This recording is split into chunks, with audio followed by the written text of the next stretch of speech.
تحذير خطير لكل الشركات الأمريكية التي تتمخطر وتتكبر وتتجبر علينا في المملكة العربية السعودية، التي تتماهى وتتعالى علينا وتظن أنها وحدها في العالم القادرة على مساعدة المملكة صناعيا، خصوصا فيما يتعلق بنقل التقنيات. إنها رسالة لكل الشركات في الولايات المتحدة، في فرنسا، في بريطانيا، في اليابان، في إيطاليا، لا يهمنا أي دولة غربية كانت. هناك شركات في دول آسيوية وتسعى جاهدة لإرضاء السعوديين بأي ثمن كان. كثيرا ما رأينا تحذيرات من البنتاغون، تحذيرات من CIA، تحذيرات من الصحف الأمريكية، كثير أيضا من السيناتورات الأمريكية الذين حذروا من العلاقة بين السعودية والصين، العلاقة بين السعودية وروسيا، العلاقة بين السعودية وباقي الدول في آسيا. لكن لم نرى أبدا من يحذر الشركات الأمريكية من ذلك التعنت والتجبر والتكبر أثناء الصفقات التي تعقد بين السعودية وتلك الشركات. لذلك حين نرى مثل هذه الصفقات التي تعقد اليوم بين المملكة وكوريا، فلا أحد يلوم المملكة إطلاقا، فقد أعذر من أنظر. هؤلاء حلفاء قدامى وهؤلاء حلفاء جدد، والمصلحة السعودية هي الأهم في كل الأمر. إنها الحكاية كلها، إنها الحكاية هي البداية، وهي أيضا قصة بلا نهاية.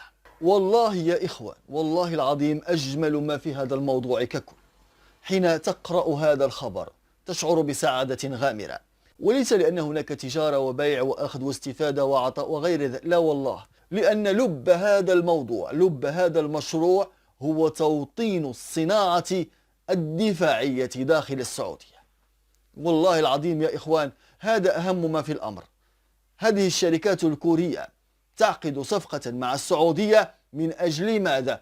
توطين قطاع الدفاع داخل المملكة العربية السعودية وتعزيز الصناعة الداخلية للمملكة. وهذه هي الأخبار المشرفة المفرحة التي تسعد القلوب وتفرح الخواطر.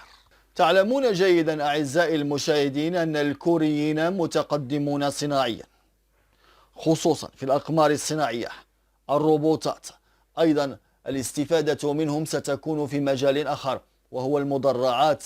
أيضا هم متفوقون في أنظمة الاستطلاع، وكذلك المراقبة المتقدمة، وأيضا في إنتاج المركبات المدرعة. لذلك هذه الصفقة مهمة جدا، هذه الصفقة رائعة جدا، هذه الصفقة يصعب وصفها بالفعل. أحد المسؤولين في شركة هانوا يقول: نحن الكوريون متحمسون لبدء استكشاف الفرص مع السعودية ووزارة الحرس الوطني السعودية، وذلك من خلال دعم القطاع العسكري، ونأمل في تطوير علاقتنا التعاونية الاستراتيجية على المدى المتوسط والمدى الطويل، والمساهمة في التصنيع والأمن في المملكة العربية السعودية. والله يا أخي إذا كنتم أنتم متحمسين فماذا نقول نحن؟ إيش نقول إحنا؟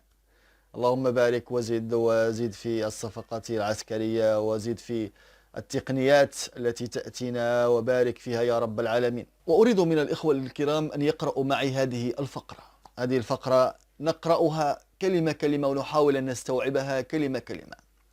تهدف شركة هانوا، وهي شركة كورية، إلى تعزيز الشراكة التي لا تلبي احتياجات المملكة فحسب، بل تعزز أيضا المرونة والابتكار على المدى الطويل في قطاع الدفاع. وتلتزم الشركة بدمج تقنيات الدفاع المتقدمة في احتياجات العملاء. وتتمتع شركة هانغوا بعقود من الخبرة في تصميم وتطوير واختبار تصنيع حلول الدفاع الحديثة بنجاح.